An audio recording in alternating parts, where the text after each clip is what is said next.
one of my favorite shows from like the last 20 years. I miss that show. I miss that show every day. It just stays with you. Yeah. But seeing that and then seeing you go to like Mayfair Witches and the other work you've done, is there something genre-y that you like about these shows that have a mystical aspect, or is it just kind of the work that comes your way? I mean, I think I've been fortunate enough to have projects that tend to sort of move around genres quite a bit, but it's definitely true that of late there's been a lot of jump scares and horror fantasy stuff. I feel like as a world to kind of exist in as a composer, it's definitely very fun.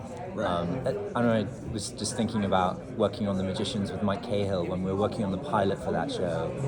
He and we've been doing a lot of stuff together, like his first few movies I did for him, and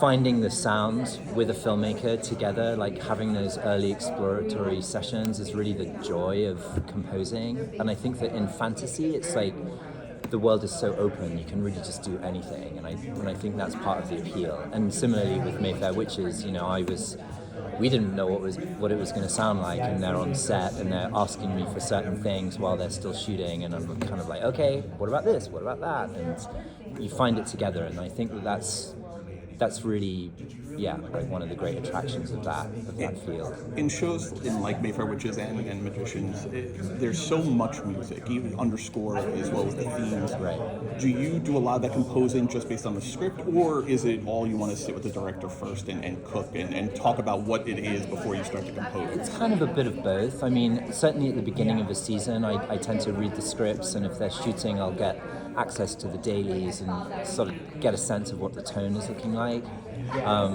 And there'll be like larger themes that I'll be throwing to the director or to the showrunner and kind of suggest certain things. But then ultimately the bulk of the underscore I do once I've got a picture. It just makes more sense that way. And I tend to write a lot at once. It's a lot of sketches. I throw a lot of paint at the wall, and not all of it is necessarily going to be right, but it'll always be the thing that I kind of refer back to as I get further into a season. I'll like, oh, what about those sketches that I did right at the beginning? Like, what can we use there? So there's always like a kind of bunch of stuff to kind of pick through.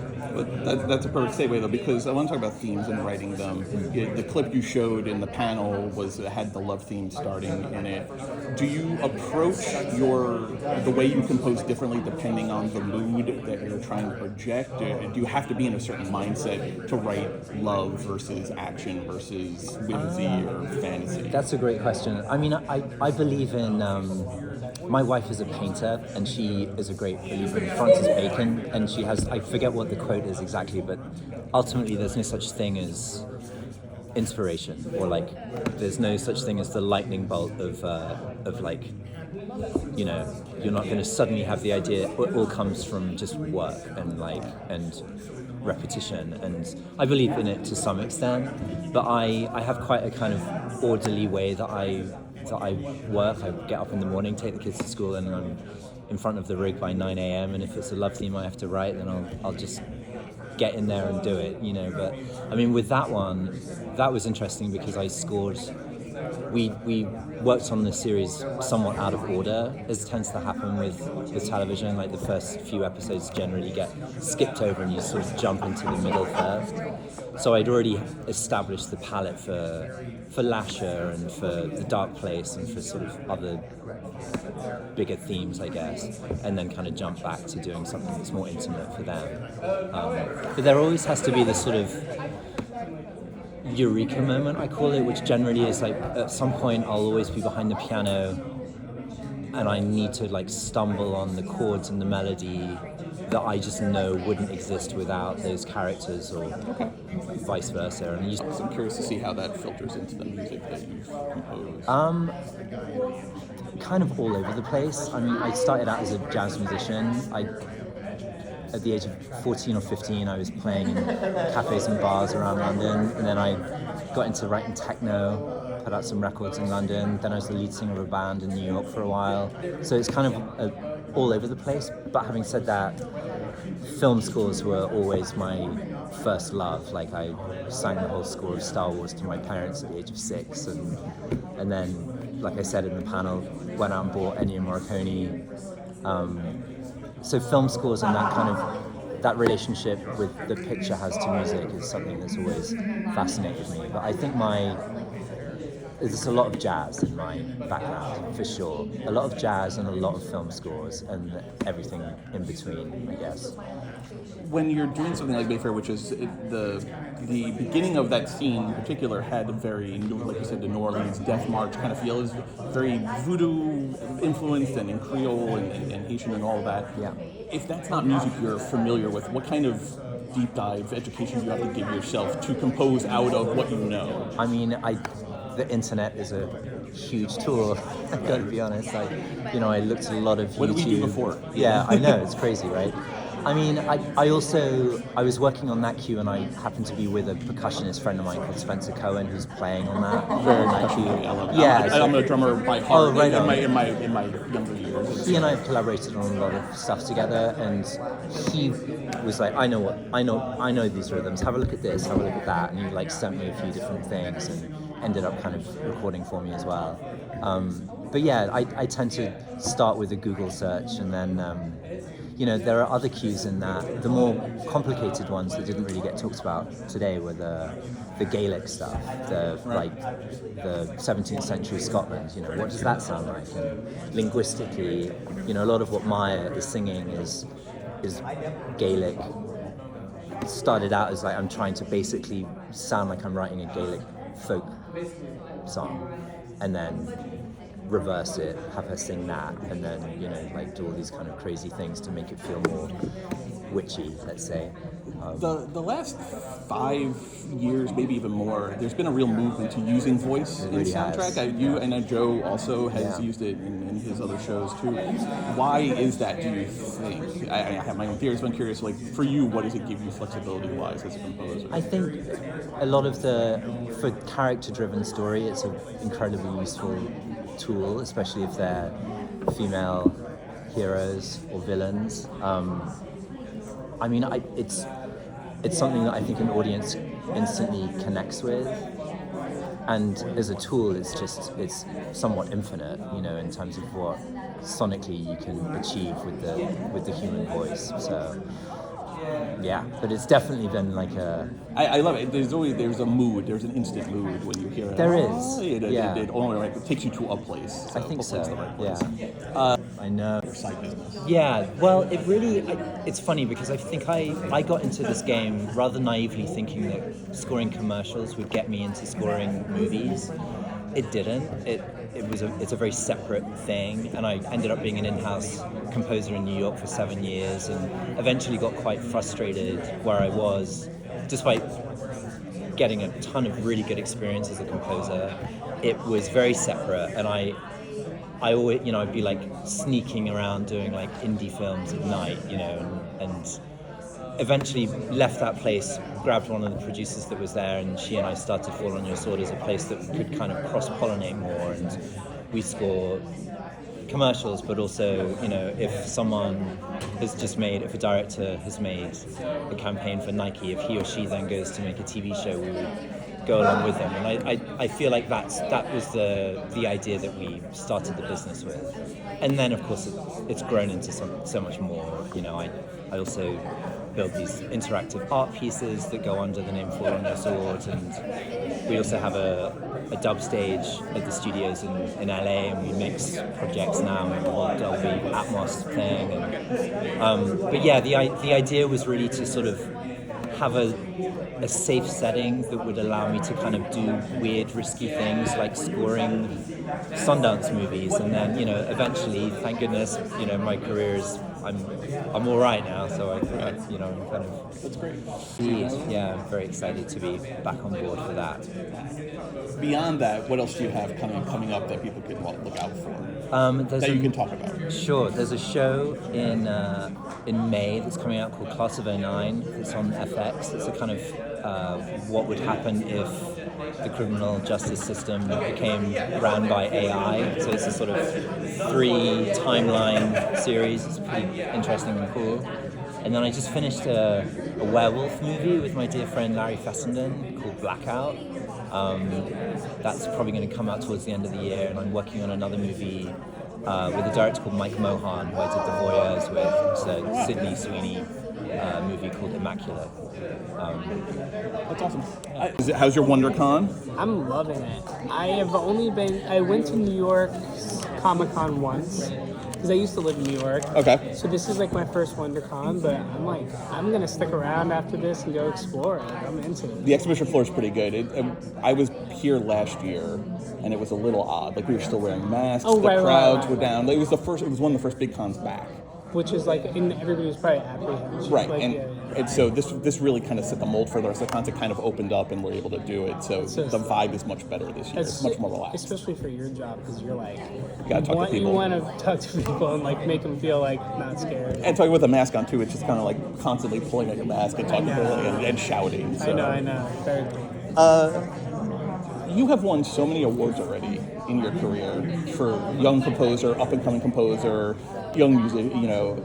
Is there ever pressure for you because of that? Do you feel extra pressure because of that? Because so many eyes are on you as you're the future of the industry.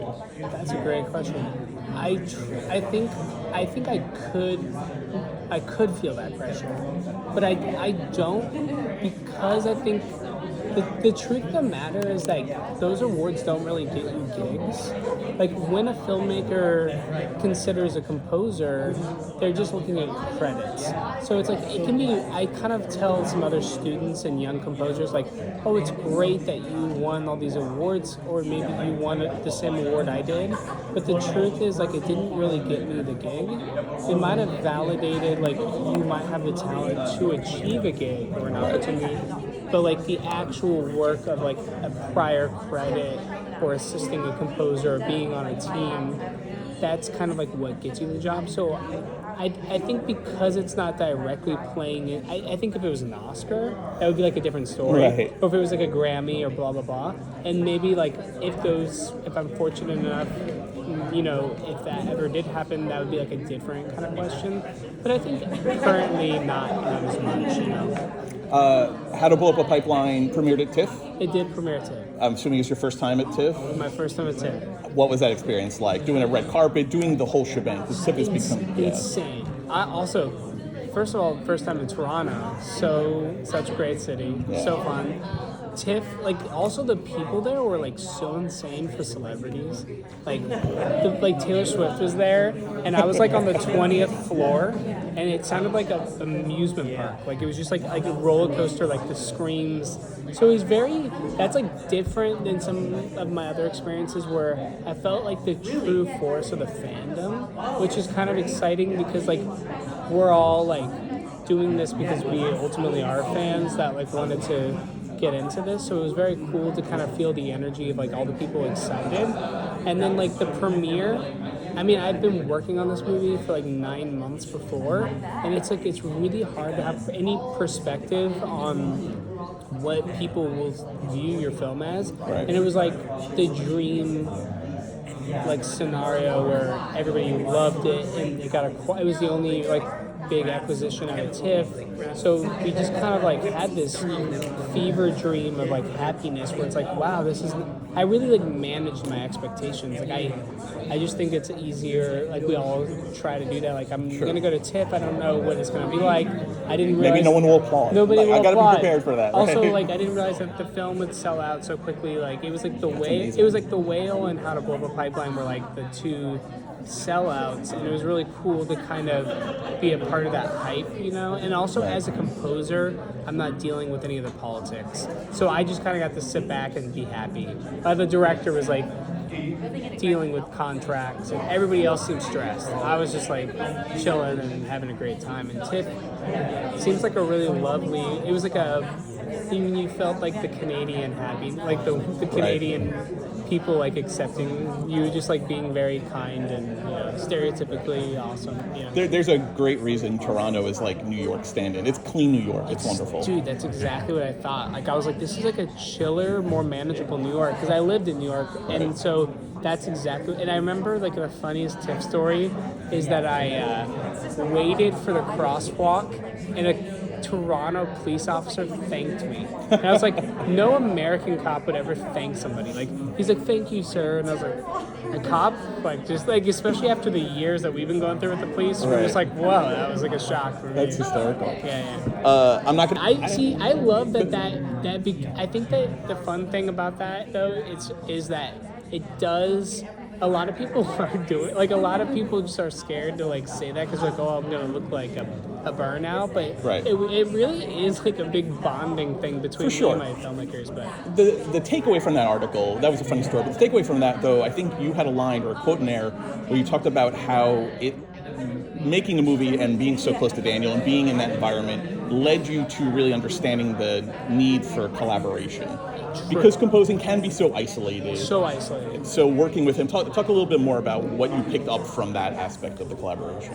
Very, very true. Like, I think that the best. I'm still very young in my career, and this is like my first thing. I think is like that people will have like kind of widely seen.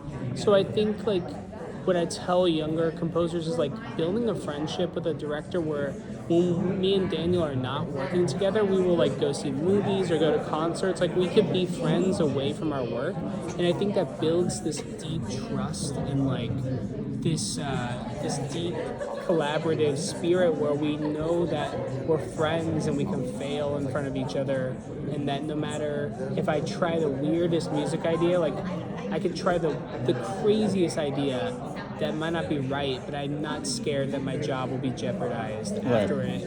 But so I do think that Daniel and I have become close friends, and we're about to do a third collaboration on that new movie, Faces of Death. And That's awesome. So I think that also is like a big help where you build this deep relationship, and with each film you kind of understand each other's intuitions, and the process just streamlines. Like, obviously there's always the great examples of like John Williams and Spielberg, and there's a reason why they're so iconic and why certain directors always go back to the same composers, because it's also like a really abstract art form. It's not as easy as critiquing cinematography.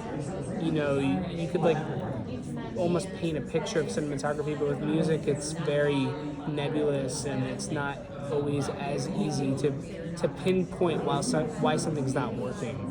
So it helps to kind of get into that psychology of a director's head and to understand when they say, I really want dark music here, does that mean dark in mood or dark in the tone? Like, do you want bass instruments? Do you want really low-end sounding things, or do you want something that makes you feel like the Dissonant strings. Exactly. So, and each director has a different vocabulary for the same, or they have a different meaning for the same vocabulary, you know. So Let's talk about your influences, because I think the Tangerine Dream of it all comes through in the Michael Mann Thief score from the trailer and some of the other stuff I've heard about the movie. What are your influences? How much is that influencing what you're writing when you're sitting down to compose? totally. I think my favorite composer who's working is Johnny Greenwood.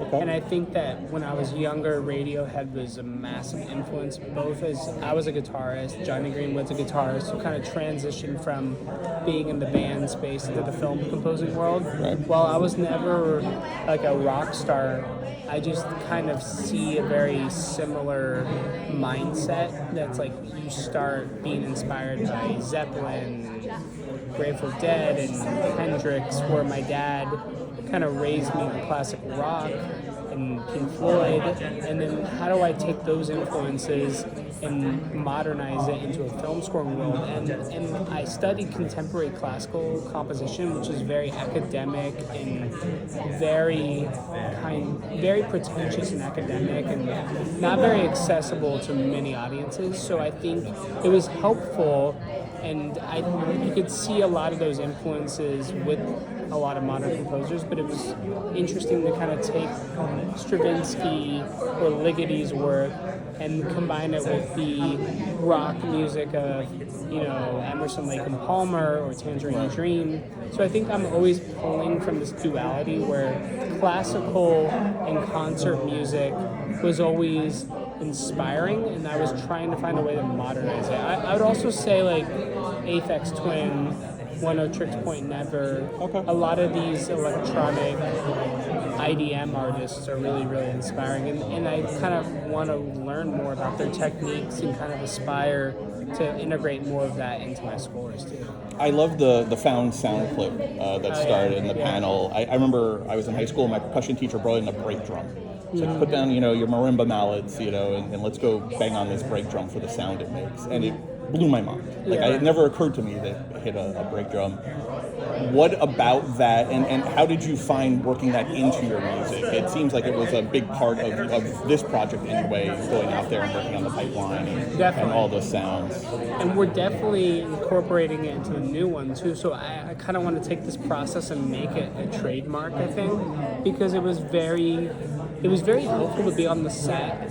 And I think a lot of the time it's becoming more popular now for composers to start early, like work off a script. Right. And so that's kind of what we did for this. And I really wanted to use this very raw, there's a rawness to the attitude of these climate activists who feel helpless and driven to such extreme measures. And I think that kind of, in a weird way, the sound of that felt like just drum, just like the anger and the aggression of percussion, and then it just made sense narratively to just use oil drums. And that truck was just in the middle of the desert. I traveled around just the set in the desert, so I think that also kind of comes from that concert music world where there's a lot of musicians now using found sound samples to kind of create music. We saw it with the Chernobyl score for the HBO series. Right. And I think that's it kind of creates a new challenge. I like making it challenging and also wanting myself to always be progressing. I think if I could, obviously we would all take a paycheck from Marvel, no doubt. But I think if we're truly trying to measure our actual skill level, when we get those opportunities, we want to do as intricate of things as possible, whether, like Will said, where he's using a synth to rub his fingers on. Anytime a composer gets an opportunity to try to use one of their more strange instruments or travel to a set and record sounds, I would assume most of us would take up that opportunity, just because we want to first of all get something that's very personal to the film that no other composer has. We all have that I want my sound, I don't want them to rip me off kind of thing. Right. And that really helps to have your own sounds and recordings. Right. And then two, it's just there's this thing where the director really likes it too, because anything that can kind of make the music feel very integral and a part, like a voice of the film, So Right. Let's sit down. This sounds like you have the script to work with. Typically, how do you approach doing your themes versus your underscore? Do you write them in the abstract just based on a general idea of what the film is, or do you really want to sit and talk about what is this person's emotions in the scene and what I'm building towards? It definitely depends on the director. For example, with Daniel, he sends me the script and I get mini versions of it, and I will read the script, and to be clear, he doesn't really he wants me to just feel inspired, and he doesn't really want to overload me with information that he doesn't want to manipulate my Thumb on the scale. Exactly. He really just wants to see what I come up with. And that's really been working for us, because I think he wants to be surprised. Actually, unexpected is his favorite term for music. Anytime a score comes in and you're like, whoa, I did not expect that score in this movie. That's his favorite score. And I feel really excited by that too, because it's kind of challenging the audience and also maybe pushing the art form or whatever. So my process has been, I read the script, I kind of put the script down, and I write suites of music. For example, on Pipeline, I read the script, I flew out to set with a percussionist, Morgan Greenwood. We just sampled so many oil drums. We sampled all these different metal percussions. I came back home, and just wrote for a month straight while they were filming, was sending Daniel the music while he was on set. Obviously, he's very busy, so he would just like give me thumbs up, thumbs down, like this is sick, this is not, this might be too, whatever. So that can and then once the edit comes in, I send the editor a huge batch of tracks so that they don't really have to use any temp music. Okay. So that they're kind of throwing these things in, and we start figuring out like, oh, these sounds are working. So then I do more suites based off of what's working. So if I wrote 20 tracks and only 2 of them start working when they actually have footage to edit, then I use those 2 tracks to create another batch. Okay. Based on that, and then as the editor is editing, I start scoring to picture or reworking my audio to the scene. You know? Let's talk about the dreaded writer's block. Every musician, every artist has their own way of getting out of it, dealing with it. What's yours? What do you do with writer's block? I think that the great thing about film composing is it's collaborative. So it could just be as simple as like bringing in some other musicians to help me. Like I don't think there's any shame in that. I for Pipeline, I worked with a really amazing sound designer who worked with Johan Johansson on the scrapped Blade Runner score or Arrival, or a lot of these really cool sci-fi scores. So if I was ever feeling writer's block, I would send him samples, and he has just like a wall of gear, and he would just run things through there and send me these 20-minute weird algorithmic music things that aren't structured, but there would just be these insane sounds, and that could just trigger something. So I do think ultimately it's about not having so much pride and you have to do everything yourself. I think being a film composer is just like being in a band. I don't think like the Beatles, it's like there's always egos, like, oh, I wrote this theme or blah, blah, blah. And that will always exist in every art form, but I think it's silly to not ask for help from another musician, especially, if you're writing a solo album and you have writer's block, maybe it's just about going for a hike or you have time. But with a movie and TV show, you obviously are under a deadline. You need to just bring people in. Just maybe have somebody listen to your sketch that you're stuck on, and maybe they give you feedback, or maybe they're just like, let me just toss a little guitar improvisation on it, or let me play sax on it, or... So I had a guitarist on Pipeline, and we were like listening to the Lethal Weapon score because we wanted like some like 80s you know how like in the 80s they had all those guitar solos. Oh yeah. We wanted that. So, yeah, soaring. Just like so I was like, dude, just like have fun. Like he's not even a film. He has no association with film. He's a jazz guitarist, and he just went on like it was too much, but it like broke me through something. Like I was able to just like hear a segment of what he did, and then I ran it through and made it a little like subdued. So it was just kind of about bringing people in to help, That's great. So you've got the heist movie now, the 80s heist movie, Face of Death, the horror. Yeah. Is there a genre you're looking forward to working on you haven't?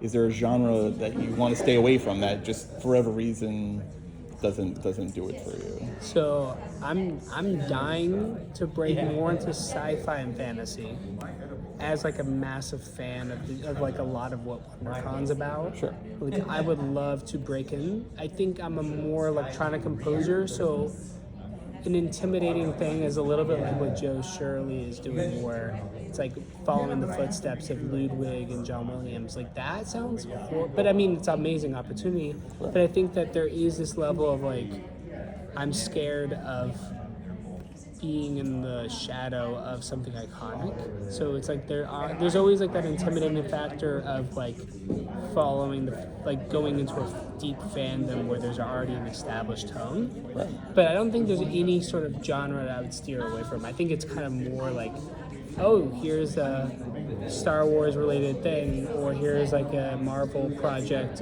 and you just know how precious that is to people, and if you just that pressure of I don't want to, like, I've been let down. We've all been let down. We know.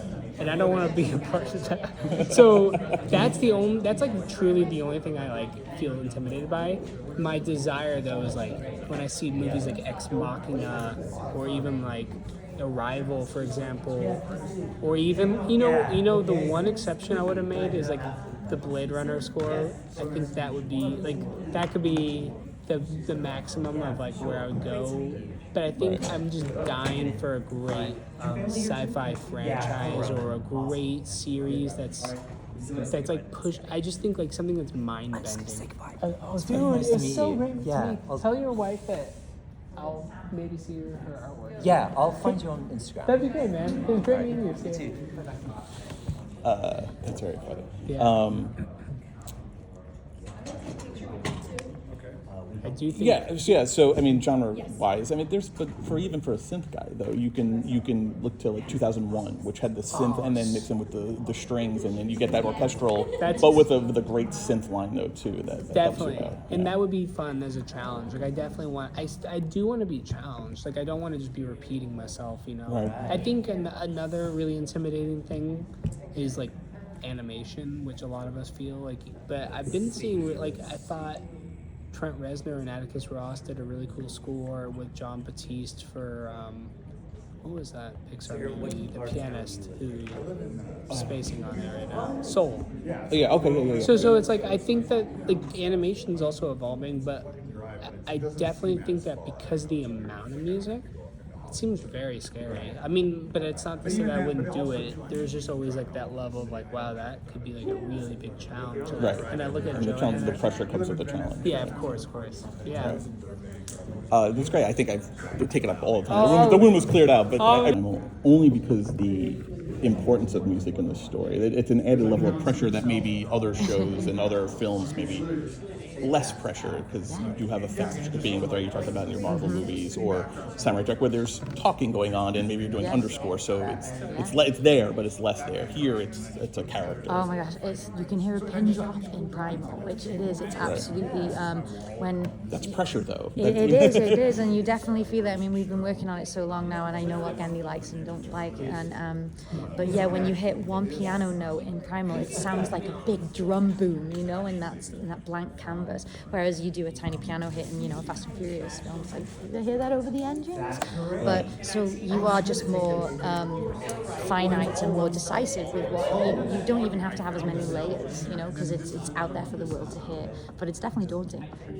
Is there an approach different when you're doing a giant franchise, established franchise, a Fast and Furious, a Marvel movie, versus a smaller project or one that has less stakes, say, financially? Do you approach it differently if it's in an IP or inheriting versus something that you're creating whole cloth? Yeah, I mean, we definitely try and put the quality on the show, whether it's a $200 million budget or a $20,000 budget. We try and approach it the same way. But I mean, having those finances available also allow you to do things like a live orchestra, and when you're writing, you know that's going to give it a quality that you can't give it in a demo, and something that has a lower budget. But you may actually spend more time on the demo because that's going to be final, that's going to make it into the movie, because they can only afford samples. Right. At least when you do the larger projects. The strings don't have to sound perfect right now, because Abbey Road's going to record them in 3 weeks' time. Right. Yeah. I saw you toured with Marilyn Manson at some point in your career. You have a very varied background. You had your own band for a while. Where are your influences that you're drawing from musically when you're composing versus just maybe what you're listening to when you're not writing? And how do those influences get into the music that you write? Yeah, I think it's so important in this industry to always keep our ears open, always keep learning from other people, whether it's other film scores or the problem with learning from other film scores and thinking, I'd love to do something like that, is honestly copyright. You've got to be careful. So it's much easier to listen to rock music, pop music, and songs and be influenced by that, because then you're not going to be in the same harm when it comes to that. But my background is that way, and my like in music is that way. I love the band Biffy Clyro, and I always listen to Muse, and there's those bands that do sort of irregular time signatures sometimes, and have like Biffy Clyro has some orchestra in some of their songs and stuff. So it's really fun to listen what everyone else is doing and maybe what synthesizers they're using. And we're like, ooh, let's try and get our hands on one of those for this next project. Is there a genre that you're particularly drawn to that if that project comes along over another, you'll jump at it? I really like writing dark music, if I'm honest. I find it easier. I think the horror stuff and the rock stuff is just it just seems to flow out of me much better. I mean, I love dramas and I love watching them, and I love, like, the Pixar movies and stuff, but I could definitely accomplish it, but it would take a lot more finessing and a lot more work for me to get there. At this point, do you find that you have to do a lot of research for certain music that maybe you're not as familiar with? I was talking about Will Bates with this, with the Mayfair and the New Orleans sound, and, Right. and then having to kind of learn about what that sounds like. Is that something that you come across now? It's still in your career? I think absolutely, depending on the project. I mean, we just did Criminal Minds, the latest season, so I went back and rewatched a couple of the older seasons to hear what they'd done before, because we should respect and see what was there before, and also what the showrunners are used to, what they like to hear, what their likes and dislikes are, so you can learn from all of that. I love that. I know we're winding up here, but writer's block. Every musician deals with writer's block differently. How do you deal with writer's block when it comes? I think, even if I think it's absolute rubbish, I should get something down in the session. It's funny the amount of times that you think, oh, this isn't right, or this, and if you just sort of keep pushing and keep putting something in there, it might be true. The piano might be crap and the drums might be crap, but there might be this one synth sound that you found as part of it and be like, that part works though, so that your day isn't a total waste, especially when there's deadlines. You don't really have time for writer's block. You have to be doing something. You've got however many days to write this piece of music. So I always just try and push through it, even if it honestly means 10% of it is all that's kept. I'll at least try and get that out of it.